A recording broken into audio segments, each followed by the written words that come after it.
This conference will now be recorded. Okay, so do you remember whatever you have discussed previously about fungi? Yes, how many types of fungi can be there?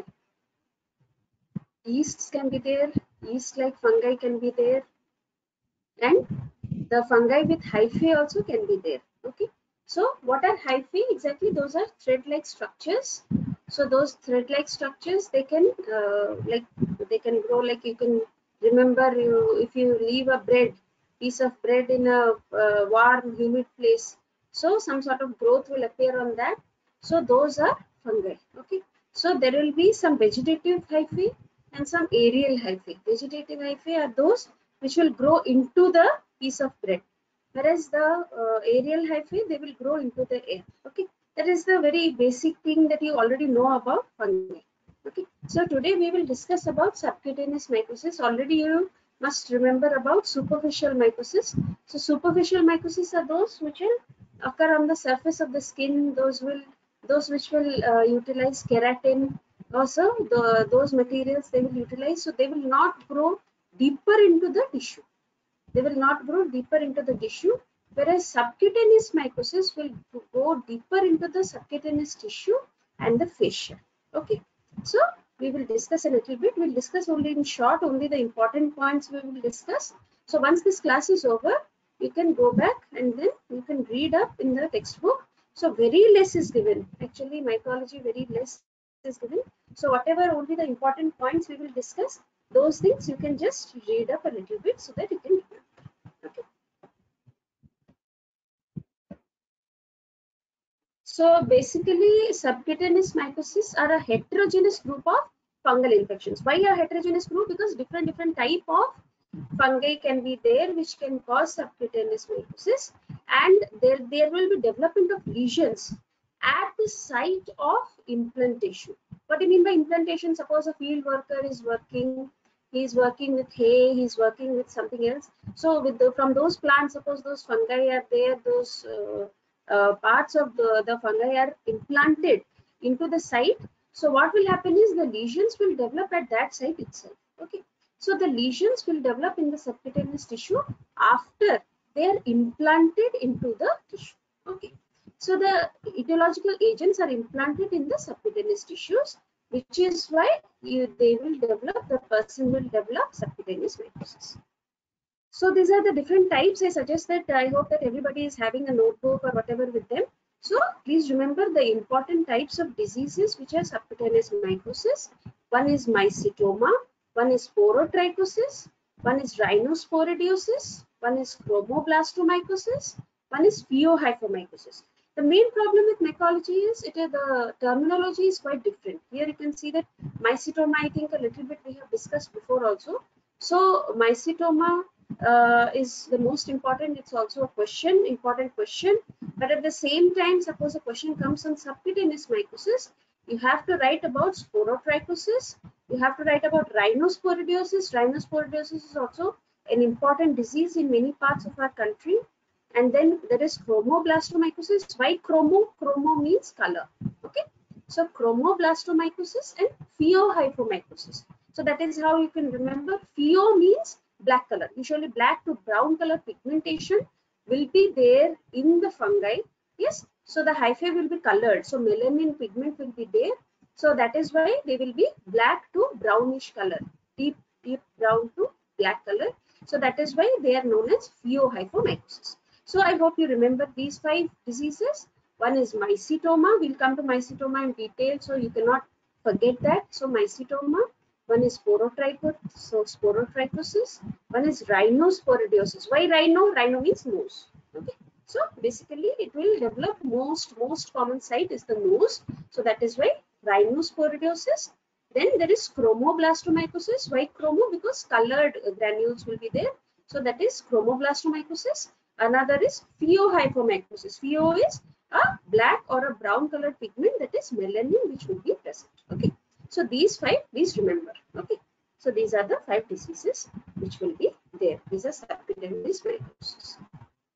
Now please remember in great detail about mycetoma, because mycetoma basically It has been discovered in India in the beginning. So in the Atharva Veda, long back in the Vedas also, they have described mycetoma and they have named it as Pada Valmikam. Pada means foot. Valmikam means ant hill. So it is like an ant hill on the foot. So there will be a growth, there will be a rising growth on the foot, and the pada, that is the foot, is the most common side. So that is why it is known as pada valmikam. And it is slowly progressive. It is slowly progressive, and it is a chronic granulomatous infection of the skin and the subcutaneous tissues. Please remember that it is also a chronic granulomatous infection of the skin and the subcutaneous tissues. There is involvement of the underlying fascia and the bones also, because some of the fungi, they'll be very much invasive and they'll go into the underlying fascia and the bones also. And usually mycetoma affects the extremities, that is the foot is the most common side. Also the hands can be there. So in field workers, they will work with their hands, they'll work with crane and other things. So the extremities are the most commonly affected ones. And commonly it is known as Madura foot or Madura mycosis. So this also we have discussed in another class. Why Madura foot or Madura mycosis? Because Gill in 1842 from Madurai and Carter, they established the fungal origin of mycetoma. So because of Madurai, it's the place where they understood their origin. So that is why it is known as Madura foot or Madura mycosis. Please remember the synonyms. Your question paper may be set as Madura foot or Madura mycosis. Please don't think that we have not read about it. It is nothing but mycetoma. Okay. So there is a triad of mycetoma. Please remember the triad. This triad is very important. One is tumefaction. Tumefaction means swelling. So there will be swelling of the affected tissue. There will be formation of multiple draining sinuses. I hope you know what are sinuses. Yes, they will be connecting to epithelial or endothelial surfaces. And then there will be presence of grains or granules. Do you remember in actinomycosis we have discussed that there will be granules? What are these granules basically? These granules are basically the organisms which are compactly there together. Okay, so these are the granules or grains. So three things are there in mycetoma. Three things which are important in mycetoma are the affected tissue will be swollen. That is tumefaction of the affected tissue. There will be formation of multiple draining sinuses. There will be multiple draining sinuses, and these sinuses will be discharging these granules or grains. And the grains are basically tightly knit clusters of organisms within the infected tissues. So these are the basically the organisms which will be present in the granules. Okay. So here you can see this is Pada valmikam, I told you. So this is, you can see the foot is swollen up, and you can see multiple draining sinuses here also. Multiple draining sinuses will be there. So here you can see also multiple draining sinuses. So there is a swollen foot, and you can see that there are multiple draining sinuses, and these multiple draining sinuses will discharge the grains or the granules. I hope you remember that in actinomycetoma we have discussed that they are known as sulfur granules. Okay, so if it is actinomycetoma, it will be sulfur granules. If it is fungal mycetoma, it will be black or it may be even white color. Okay, so here you can see the sinuses very clearly. Here you can see the sinuses very clearly. These are the discharging sinuses. Okay, so this fungal etiology is known as eumycetoma. EU means true. That is true mycetoma. There are nearly 25 species of true mycetoma, that is fungal mycetoma. So true mycetoma or fungal mycetoma or eumycetoma, that is basically caused by fungi, and nearly 25 species of fungi can cause eumycetoma. Then there can be bacterial mycetoma, which is known as actinomycetoma, because they are caused by actinomycetes. So we have discussed in our previous class that the actinomycetes can cause mycetoma. Okay, so that is known as actinomycetoma. So here you can see this is mycetoma. This is a diagrammatic sketch. Here you can see inside the tissues there are the multiple the extension into the tissue, and there will be multiple discharging sinuses. Okay. So what are the different species or genera of organisms which will cause different types of mycetoma? What is eumycetoma? These are fungal mycetomas. So fungal mycetoma can be either black grain mycetoma or white grain mycetoma, because the grain color will be different in different species. So the grain color can be black, it can be white. So in black grain mycetoma, the different species are Madurella mycetomatis, Madurella gricia, Exophiala gensalme, and Carpularia geniculata. So how you can remember is Madurella. How you can remember? Because we have discussed in the beginning that it was first discovered by Gill in Madurai. So it is very easy to remember Madurella. Okay, please remember at least one or two. So Madurella mycetomatis and Madurella gricia. Then there is white grain mycetoma, which can be caused by Aspergillus nigricans or Pseudo-Alisteria boydii or Acremonium falciforme or Fusarium species. So these are basically, they will be causing white grains because the color of these organisms, these fungi are white. Then there is the actinomycetoma, which are caused by actinomyces. These are basically bacteria, but which look like fungi because of the thread-like structure. So white to yellow actinomycetoma can be there, or red actinomycetoma can be there. Red actinomycetoma is caused by only one, you can remember this name, one is Actinomadura pelletieri. Okay, so Actinomadura pelletieri, Madura you can remember from here. And white to yellow is caused by Nocardia asteroids, Nocardia brasiliensis. I hope you remember that in Nocardia we have discussed A, B, C. Nocardia asteroids, Nocardia brasiliensis, and Nocardia caviae. So from there you can remember Nocardia asteroids and Nocardia brasiliensis can cause white to yellow actinomycetoma, whereas Actinomadura madurae and Streptomyces somaliensis. Yes, from Somalia you can remember Somaliensis. You can't remember all the species names, I can understand, but few of them you can write down. Suppose a question will come on mycetoma, and the question on mycetoma is very, very common actually, and you can remember and write down few species. You can write about few from eumycetoma, and you can write about few from actinomycetoma. So here you can see the grains. Okay, this is the red grain actinomycotic mycetoma. This is the hematoxylin eosin stain section. So here you can see the grains. Okay, here you can see the grains. So this is a Actinomadura pelletieri, which causes red grain mycetoma. So here you can see these are the grains. Okay, this is a chronic granulomatous infection. So here you can see how much reaction is there around it also. So what is the epidemiology? It is most common in the tropics and subtropics naturally. So in Asia, Africa, Central and South America, and in India, it is more common in Tamil Nadu and Rajasthan. It is more common, and it is more common in adults 20 to 40 years of age. And in males, it is more common because usually they are farmers or herdsmen or field workers. So men is to female ratio is 3.5:1. So the people who work more in fields, so in those people it is more. And builders or carpenters, those who work with wood, whenever there is a penetrative trauma, that is something is implanted or lodged into the subcutaneous tissue, then naturally this thing will. So what is the pathogenesis? Basically the introduction of the causative agent is there from the saprobic soil source. That is basically these fungi will stay in the soil, even the actinomyces will stay in the soil.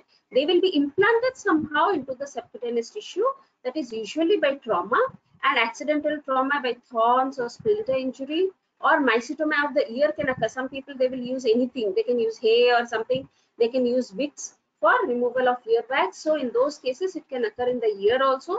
So mycetoma of the ear. And some people, they will carry, you might have seen in villages, they will carry wood, they'll carry grain bags. So they'll carry on their back or head or neck.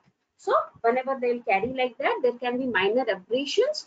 And in those cases, in minor abrasions in the back or the head and neck, so in those cases, in these regions also it can occur. But the most common regions are the extremities. Okay, so it is what we can remember. So here you can see this is an excised mycetoma which shows draining sinuses, and you can see the black grains actually. Here you can see the black, here you can see the black grains. So cut open in this preparation, black grains are there. Okay. So basically the organisms will be there in the center of a microabscess which is formed by polymorphonuclear cells.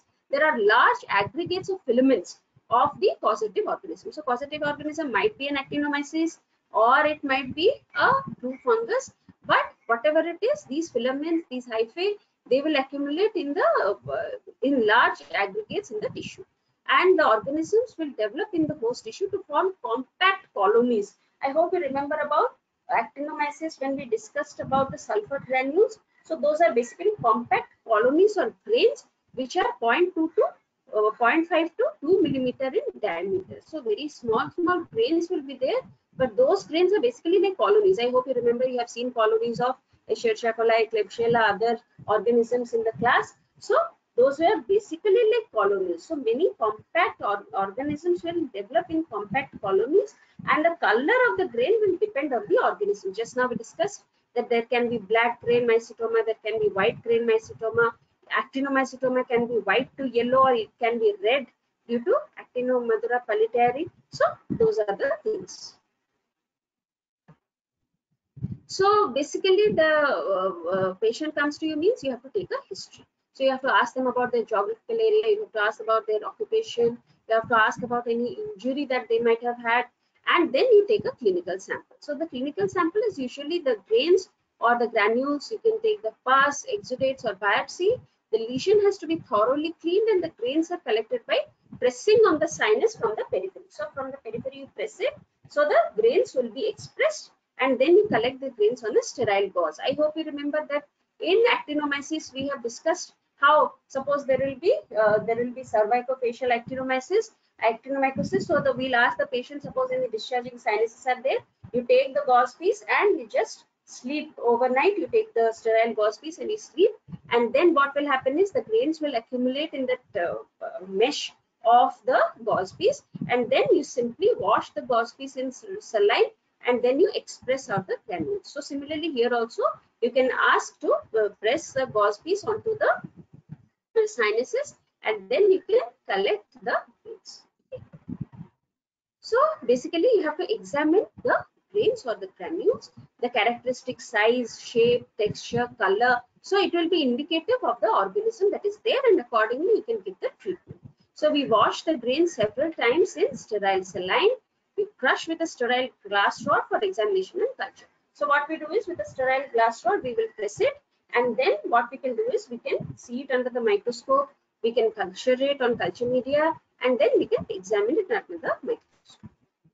So what do we do is we crush the grains gently between the sterile slide and the cover slip. So this we have discussed in actinomycetoma also, in actinomyces also. So in a KOH mount we put a drop of KOH. What is KOH? Potassium hydroxide. So potassium hydroxide, what it will do is, all the material which is there from the human material, whatever is there, that will be dissolved. Okay, so other cells like polymorphonuclear cells, other cells, they will be dissolved. So at the same time, what will happen is the hyphae or whatever the actinomyces, the thin filaments, so those filaments will appear more clearly in the KOH mount.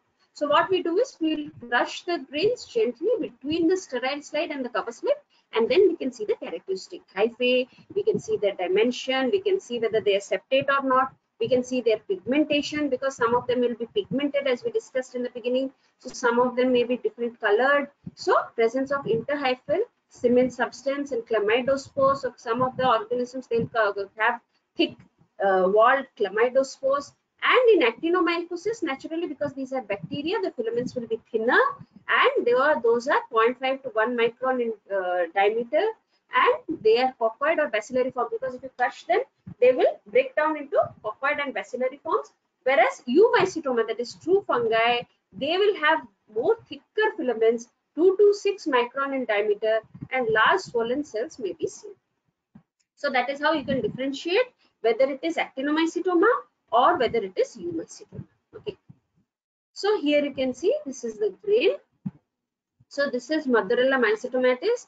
Here you can see they are brownish or black. Here you can see the color. So brown color you can see. So these are 0.5 to 1 millimeter in size. So once you crush them properly and you see under higher magnification, you can see the hyphae. So the hyphae which are 2 to 5 micron in diameter. So those cells you can see. Then suppose you do a gram stain if you are searching for the actinomyces. So here you can see if those are nocardia. Here you can see, I hope you remember that in nocardia we have discussed that those are modified or kidneys acid fast staining if you do. those will come as acid fast. Okay, so here you can see those filaments, they are looking pink in color because they are modified acid fast stain. If you do, those are acid fast. So those will appear as pink color in a background of blue. So Nocardia is acid fast. So if you do modified acid fast staining, it is also known as Quinion's method. Why Quinion's method or why modified? Because you do the decolorization with 1% sulfuric acid, and at the same time you do not heat it. So it is also known as cold acid fast staining. So this is a cold acid fast staining. You do not heat up the slide. So that is a modified acid fast staining or Quinion's method of acid fast staining, and Nocardia are acid fast. So here you can see these are Nocardia. These are filamentous structures. You can see the filamentous structures. And suppose there are septate hyphae, you can do periodic acid shift staining. So those will be positive. Okay. So these septate hyphae are there in the case of eumycetoma. So here you can see wide-grained actinomycotic mycetoma. So these are the grains. So this is caused by Streptomyces somaliensis. So this is the grain of actinomycetoma. So here also you can see black grained mycetoma. So eumycotic mycetoma, black grained. Here you can see how thick the hyphae are appearing. So here you can see the thicker hyphae. So very thick it is appearing. These are very compact. This is particularly a granule which is very compact. This contains the hyphae which are very compact and tightly meshed inside.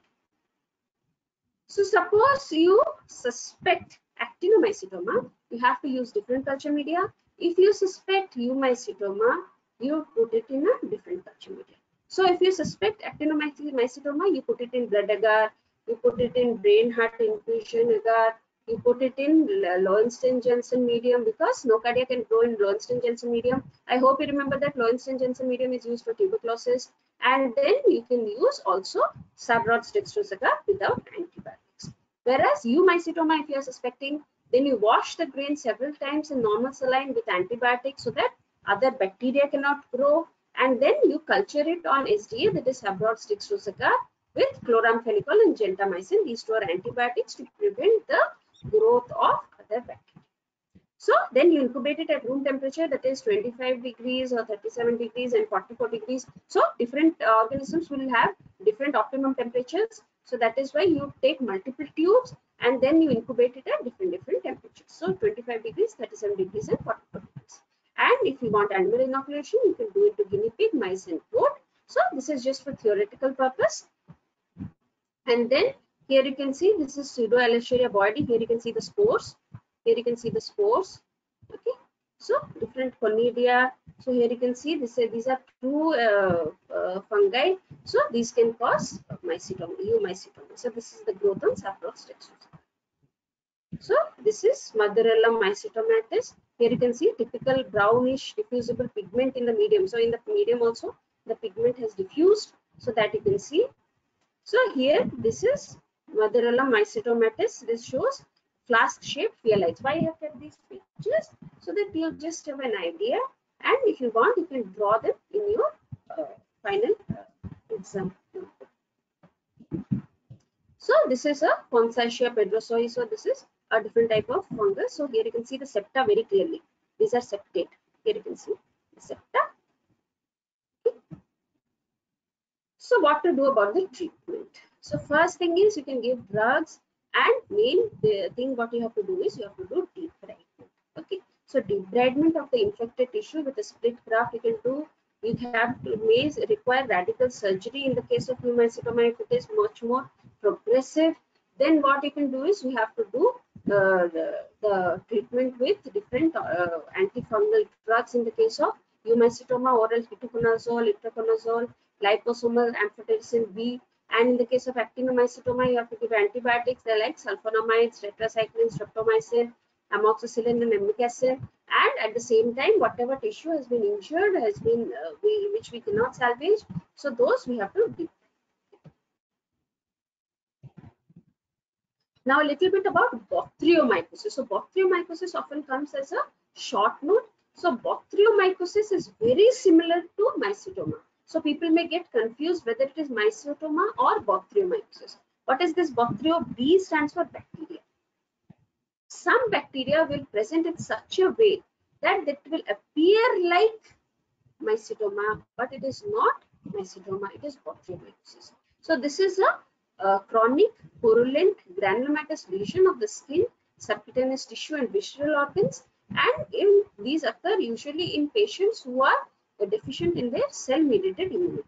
And the causative agents are bacteria like Staphylococcus aureus, Pseudomonas aeruginosa, Escherichia coli, Streptococcus species, Propionibacterium acnes, Actinobacillus ligniraceae. So these bacteria can cause mycetoma-like structures. So that is known as botryomycosis. Please remember botryomycosis. This is also important from your PG entrance exam point of view. Okay, so that is botryomycosis. This is caused by bacteria. From B, you can remember bacteria. Okay, so this appears like mycetoma, but it is not mycetoma caused by actinomyces or by true fungi. These are caused by bacteria like Staphylococcus aureus, E. coli, Pseudomonas, etc. Now I hope you understood about mycetoma. So now we'll discuss a little bit about sporotrichosis. So this you have to remember, this picture you have to remember, this is known as Rose Gardner's disease. This is known as Rose Gardner's disease. So everybody remembers a rose. From rose you have to remember sporotrichosis. So sporotrichosis is caused by an organism known as Sporothrix shenkai. Sporothrix shenkai. Please remember the name of the organism. It is Sporothrix shenkai. It is a chronic pyogranulomatous fungal infection of the cutaneous and the subcutaneous tissues, and there is localized or lymphatic spread. So suppose there is some injury. If the rose gardener, if suppose we are talking about the rose gardener, he's working with roses or rose plants, and then he has a thorn prick, and it is there on the any part of his hand. That particular thing will spread through the lymphatics, and along the lymphatics we can see nodules. Along the lymphatics we can see the nodules. So there will be localized or lymphatic spread with occasional dissemination. So that is also known as Rose Gardner's disease. This is very, very, very typical of sporotrichosis, that there will be nodules along wherever the lymphatics are there. Along the lymphatic drainage, you will see the nodules. So that is known as sporotrichosis. Okay. So Sporothrix shenkai is a saprophyte. It was discovered by Schenk. That is why it is known as shenkai at Johns Hopkins Hospital. So thorn pricks or other minor injuries whenever a person is working with some plants in the garden or something, and it is a worldwide disease. It is more common in Central and South America, USA and Australia, and in India in the sub-Himalayan hilly areas. And what we find is, we find the asteroid bodies. Here you can see. So I hope yesterday you remember that one asteroid passed by Earth. I hope many of you might be knowing that. So one asteroid passed very close by Earth. So you can remember that. So these are the asteroid bodies. So there is a central yeast of Sporothrix shenkai which is surrounded by inflammation. So here you can see this is the asteroid body. This is the asteroid body. There is an eosinophilic halo which is known as a splendor Hippel phenomenon. So to contain the infection, what happens is eosinophils will be there at the sides. So they'll try to contain the infection. So this phenomenon, which the eosinophilic halo, is known as the splendor Hippel phenomenon. And basically this yeast is the central thing. Here you can see the yeast. Okay. So the central thing is the yeast that is surrounded by inflammation. So what is lymphocutaneous sporotrichosis? This is the commonest form. It happens in the upper of the lower extremities. There are small, firm, indolent nodules which may ulcerate, and there can be involvement of lymphatics that drain from the primary site. There is a characteristic linear means along one line, nodulo-ulcerative secondary lesions along the lymphatics, and it is pathognomonic cord-like lymphatic channel. So wherever the lymphatic channel are there, along that typical cord-like thing will appear and the nodules will appear. Okay, so that is lymphocutaneous sporotrichosis. So here you can see, this is what I was talking about. So along this arc, whenever there is a prick, so along where the lymphatic drainage is there, you can see the nodules. Here you can see the nodules. This is typical of sporotrichosis. This is lymphocutaneous sporotrichosis. Here also you can see the nodules are there along the lymphatic drainage of the eye. So how to do lab diagnosis? This is basically a dimorphic fungus. So according to temperature, this Sporothrix shenkai will appear in different forms. So these are basically, they will appear in small yeasts in potassium hydroxide or Gram-stain, and in the tissue they will appear as cigar shaped bodies which are 3 to 5 micron in size. And if we culture them on blood agar or chocolate agar or brain heart infusion agar at 25 degrees and 37 degrees, so at room temperature you will find the mycelia with flower like pattern. So from rose you can remember this flower like pattern. So flower like pattern of conidiophore. So it will be like some conidiophores will be like flowers. So at 37 degrees they will be moist cream colored colonies. So those are basically yeasts.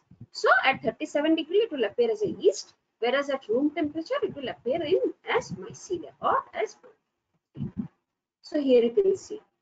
So this is the thing. So here you can see the flower like pattern. So this is how the conidiophores will appear. The conidia you can see, they are surrounding the conidiophore. So those are the mycelial. This is the mycelial structure, whereas this is the yeast structure. So this yeast structure will appear at 37 degrees, whereas this will appear at room temperature, that is usually 22 to 25 degrees Celsius. So this will appear in mycelial form at room temperature, whereas in the body temperature or 37 degrees it will appear as yeasts. Okay. Here also from the tissue they have extracted, these are the yeasts. So basically how to treat? You have to give a saturated solution of potassium iodide or etranol. Okay, so that is it. So we'll discuss a little bit about rhinosporidiosis. This is a chronic granulomatous disease of mucous membrane in man and animals and is caused by a typical organism, Rhinosporidium seaberi. Rhinosporidium seaberi does not follow Koch's postulates. Now this is also a question, that which organisms do not follow Koch's postulates, because usually in Koch's postulates you can grow the organism in culture. Again, if you put back into an animal, the same lesions will appear. So all those things are not followed by Rhinosporidium seaberi. And Guillermo Sieber, he published the first two cases, and it is endemic in South India, Sri Lanka, and isolated cases from other countries. And where I read my MBBS, that is in MKCG Medical College in Berhampur, it is very common actually in the southern part of Orissa. Okay. So the main problem with this organism is it is that you cannot culture it. If there is failure to culture, it belongs to the class Mesomycetozoa because it is not a classic fungus. It is not a classic fungus. It is first known human pathogen from a group of fish parasites or aquatic piston parasites known as the drip clade. In this drip clade, there are a number of agents, that is Dermocystidium, rosette agent, Ichthyophonus and Sorospermium. So from this drip clade, this organism belongs to it. But even though it belongs to this drip clade, it is taught in mycology, but it is not a fungus. Please remember Rhinosporidium seaberi, it belongs to the class Mesomycetozoa and belongs to the drip clade. It is not a classical fungus. So there is a particular life cycle. So there is a particular life cycle. So first part is the trophocyte. So the trophocyte is rounded and or oval. It is 6 to 8 micron in size and is covered with chitin. It enlarges and then undergoes mitotic division and then develops into the sporangium with around 12,000 to 16,000 endospores, and later they will escape from the sporangium. They will later escape from the sporangium. So here you can see this is basically the trophocyte. So here you can see this is the trophocyte. This trophocyte will slowly enlarge, and then inside so many endospores will be there. They will basically come. Okay. So that is the basic life cycle. So here you can see. Here you can see the structure. Okay. So this is what basically we will see if you take from the lesion of rhinosporidiosis. These are the lesions which you will see. So what are the different structures? So the trophocyte, and then there is the sporangium. So the sporangium is the larger one from which the endospores will escape, and the trophocyte is the first stage. Okay. So here you can see this is the trophocyte. It will enlarge, it will undergo mitotic division, and this is the sporangia. So this is the sporangia. This is the sporangia. So what is the pathogenesis in pathology? There will be basically a polyp. There will be a nasal polyp because nose is the commonest part. So in the nose you can see a red colored polyp with epithelial covering. It is a friable, very friable. If you touch it, it will like break down. So friable polypod lesion which bleeds easily. It will bleed very easily. So that is why you have to be very careful. So it can be raspberry, strawberry, or cauliflower appearance. It can have tiny whitish spots are there which represent the sporangia underneath the epithelium. So think of a raspberry or a strawberry, so reddish colored lesion in which white spots will be there. So those tiny spots are the sporangia. So what are the sites? The commonest is the nasal. Then there can be ocular. So in the eyes also it can be there. It can be cutaneous or miscellaneous, like in the buccal cavity, urethra, etc. So here you can see the friable polypod lesions. This is the friable polypod lesion. Here you can see in the oropharynx it is there. So here in the nose also it is there. Here in the eye also it is there. Raspberry-like lesions. So very friable polypod and whitish, tiny whitish structures also you can see. Tiny whitish structures. Those tiny whitish structures are the sporangia. So how to do diagnosis? You can do direct microscopy or you can do histopathology, HMD staining, hematoxylin, eosin staining you can do, Gomorrhees, methenamine silver, PAS staining, May, Grunwald, James staining, and you can see the hypoplastic epidermis, the sporangia with the hyaline wall, which are filled with endospores. So these are basically the sporangia. Inside that you can see the endospores. Inside you can see the endospores. So many sporangia you can see. So what to do about the treatment? You have to exercise because you can't do anything else. You have to exercise, then you have to give dapsone. You can do electrocautery at the base of the polyp also so that it doesn't grow back, and then you have to give dapsone. So a little bit about chromoblastomycosis. This is also known as verrucous dermatitis. This is basically a warty cutaneous nodule which resembles florets of a cauliflower. So from chromoblastomycosis, C for C, it resembles the florets of the cauliflower. These usually appear in the subcutaneous tissue of the feet and the lower legs, and they belong to the soil inhabiting fungi of the family Demataceae. Okay, so here you can see cauliflower-like structures. So here you can see these are wart-like structures, chromoblastomycosis. Okay. So what are the agents of chromoblastomycosis? Fonsacea petrosoi, Phyllophora verrucosa, Cladophyllophora carioni, Fonsacea compacta, Rhinocladiella aquaspersa. So many agents are there. If you want to remember, you can remember only one, Fonsacea petrosoi. That will be enough for you. So these are slow developing polymorphic nodular verrucous plaques, and these verrucous lesions frequently they are ulcerated, and there is a rough irregular surface like a cauliflower-like appearance. Okay. So what happens is there is a dark brown subglobose multicellular structures which divide by splitting along the septal planes by transverse septa. So these are known as sclerotic bodies. Something about chromoblastomycosis you have to remember because this is also a PG entrance exam question. Sclerotic bodies, medullary bodies, or copper pennies bodies, or neuriform cells. So there are many names for this particular structure. Okay, so these are subglobose multicellular structures. So these are known as sclerotic bodies, medullary bodies, copper pennies bodies, and these are the pathognomonic feature of the disease. These are expelled from the skin through transepidermal elimination. Okay. So these are you can see the transverse septa. These are copper pennies bodies, okay, because they look like copper pennies. So that is. So these are the septa you can see. So subglobose structures. Okay. So how to culture? You culture it on SDA, that is Abruzzo agar, with actidione and other antibiotics, grey to dark brown or black colonies. Here you can see almost it's black. So that is the culture, and treatment is 2 sides. A little bit about pheohyphomycosis, subcutaneous and systemic infection by pheoid fungi. What are these pheoid fungi? These are dematiceous fungi which have a hyphal form in the tissues. They have brownish hyphal elements. These are pigmented with melanin in the cell. Okay, because they have this melanin, they will appear brownish or black. So these usually occur in immunocompromised patients. Okay, There are many etiological agents. Pheohyphomycosis, many are there, like Alternaria, Bipolaris, Curvularia, ABC, like that you can remember. Alternaria, Bipolaris, Curvularia, Cladosporium, Cladophila, Exophiala. So many are there. So you can see the pigment. Okay. So here you can see almost blackish pigment. Almost blackish pigment. Okay. So if it is cutaneous, there will be colonization of a cracked or fissured feet. If it is subcutaneous, there will be deep inoculation into the subcutaneous tissues. So there can be a pheomycotic cyst. If it is invasive and cerebral, it can go into the neurotropic pheoid fungus like Cladophila bantiana. So this is very, very typical. This is also a question. So Cladophila bantiana causes cerebral pheoid hypomycosis. So the frontal lobe is most commonly affected, and there is an encapsulated abscess filled with down.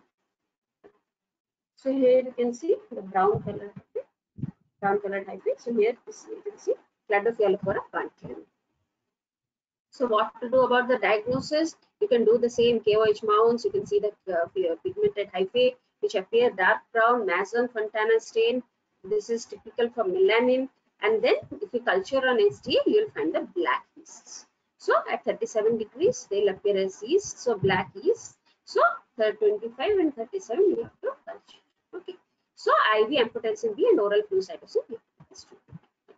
So thank you so much.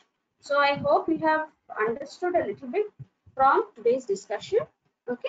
So anyone can just summarize whatever you have understood. Yes. Chandana, can you just unmute and say?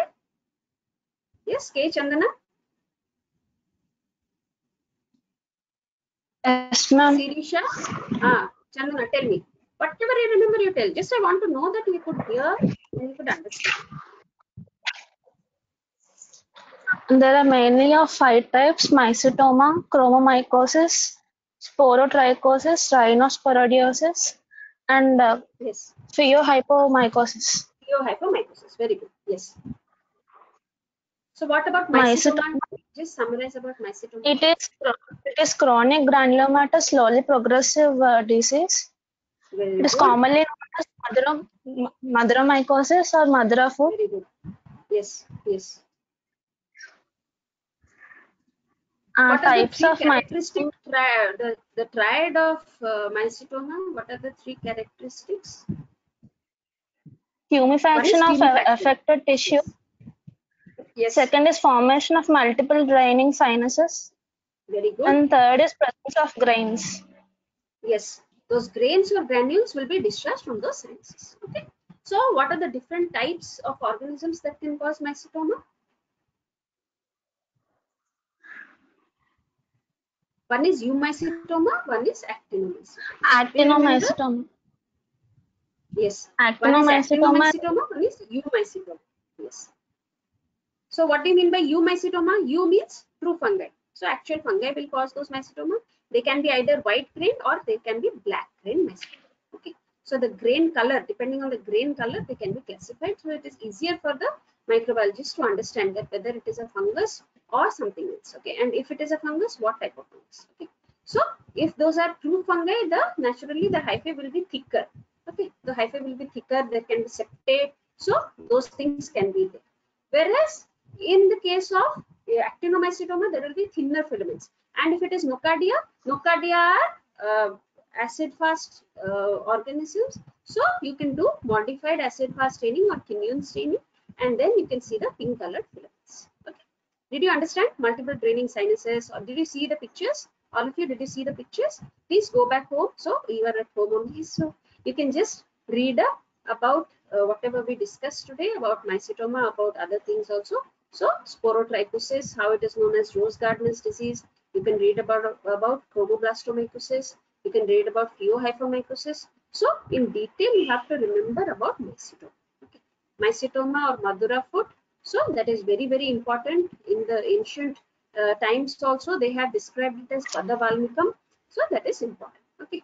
So thank you all for your time. I hope that you and your families are safe. Please stay home as much as possible. Try not to go out, and keep yourselves and your families safe, and take care. Thank you for this class. Now I'll leave the meeting. Okay. Thank you.